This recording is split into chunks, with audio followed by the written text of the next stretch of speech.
move on to discuss the final AFC wildcard spot. The race has came down to the final week. Denver Broncos, they had the opportunity last week to clinch it.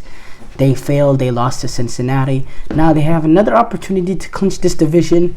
It's a winner go in, taking on the Kansas City Chiefs team at home. Denver's at home taking on this Kansas City Chiefs team. That,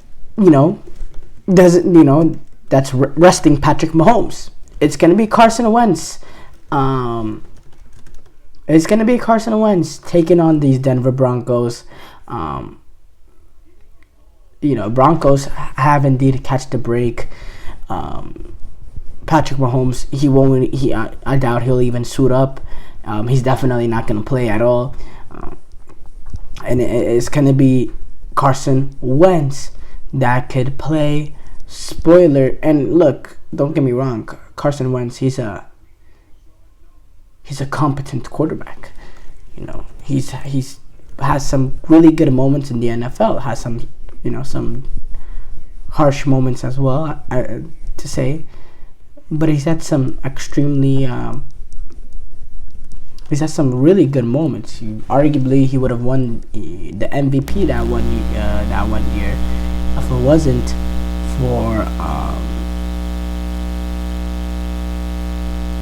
wasn't for that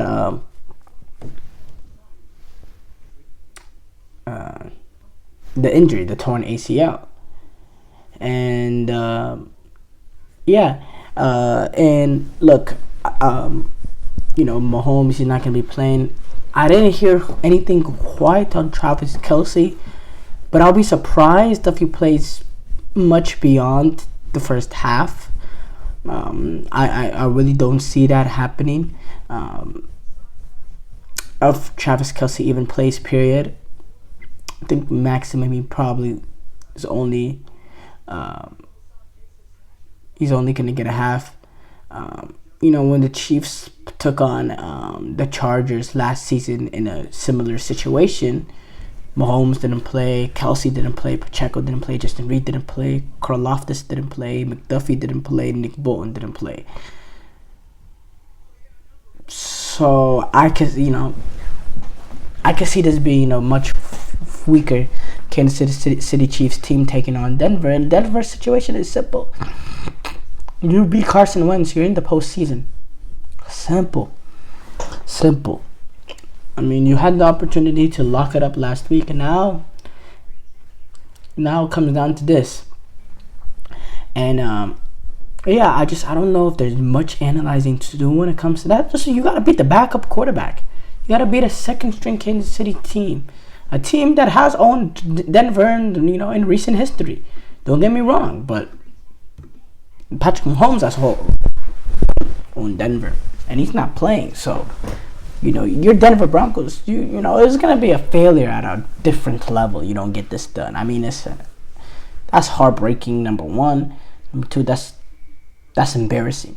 It's going to be an embarrassing moment and a low moment to keep in mind. The last time the Denver Broncos played a playoff game was that lone Super Bowl that they had, not their lone Super Bowl, but their one Super Bowl that they had back in 2015. They haven't been back to the playoffs since then. What heartbreak is it to get eliminated in the last game of the season after a week before you had a chance to clinch that spot in the playoffs? The following week, you can't beat the second Kansas City Chiefs team, a Chiefs team that's owned them in recent history. You're Sean Payton, you're this Denver Broncos team. You have to get it done. And if they don't get it done, then you bring in the possibilities of these other two teams also battling. Number one is the Miami Dolphins, who's going to be taking on the New York Jets. Now, the Miami Dolphins, on the other hand, the unfortunate thing about them is Tua Tagovailoa. He's unlikely to play this week. He's unlikely to play against the Jets. And the New York Jets, they gave Miami issues in December, the game early December, they gave Miami some serious issues. That game went to overtime. Miami ended up pulling it out. But now you're saying this Jets team, who, they're not playing for anything as well, but taking on Miami, taking on, Tua less Miami, we know how much of a different team they are without Tua. Miami is. You beat the Browns, but Browns are starting Thompson, Robinson, and let's be for real, they're 3-13 for the reason. Playing the Jets, playing Aaron Rodgers and Gary Wilson and Devontae Adams, and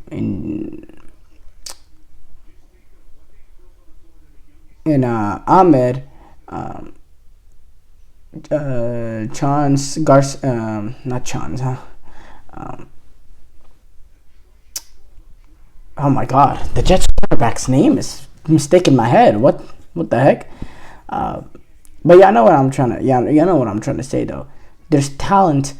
Sauce Gardner, Ahmad Sauce Gardner. When you're playing these teams with this kind of talent, anything can happen on any given Sunday. And you're missing two as well. I think that would be difficult for Miami. And then it comes down to, then Cincinnati, what they need is they need Denver to lose, and then they also need Miami to lose. And then if Cincinnati beats Pittsburgh, a Pittsburgh team that's still battling for the AFC North as well, we'll discuss that a little bit more this following segment. Cincinnati taking on Pittsburgh, who, needs to win to stay alive in the battle of AFC North.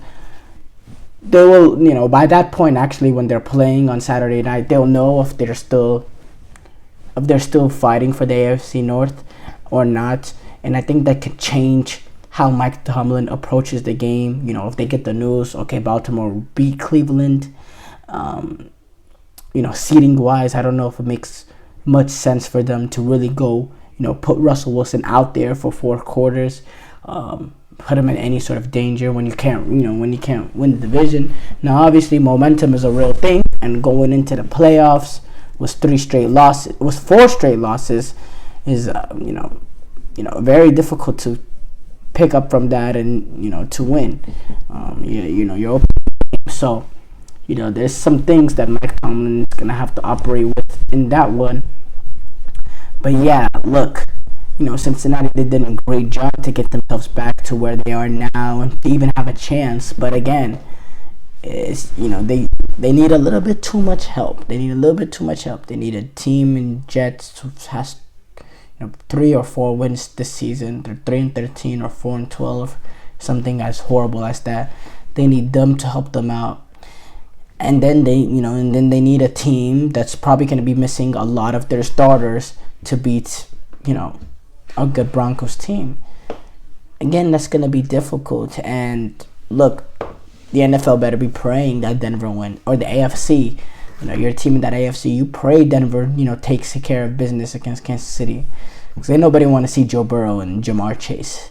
Nobody in the AFC wants to see him. I mean, what a nightmare scenario would be if Cincinnati sneaks in and, Josh Allen and this Bills team have this great season. Wrap up the number 2 seed, and their gift is to play Joe Burrow and Jamar Chase and the Cincinnati Bengals. I could easily see that Bills team go home. In fact, I'd probably choose them.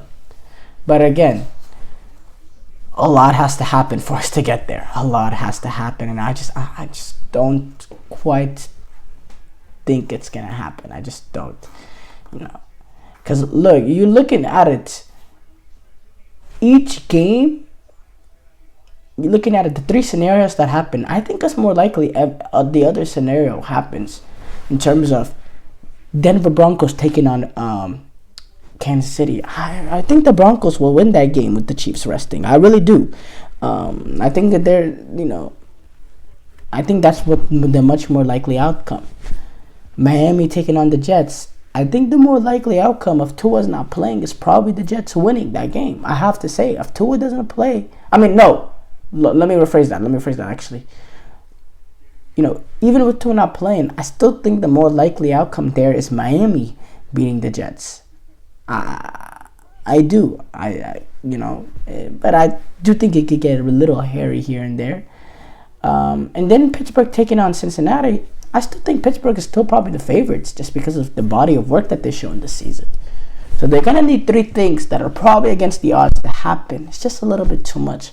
Miami, they need a little bit less, but at the end of the day, they still need, number one, they need to win with a backup quarterback. Number two, they need another backup quarterback to do themselves a favor.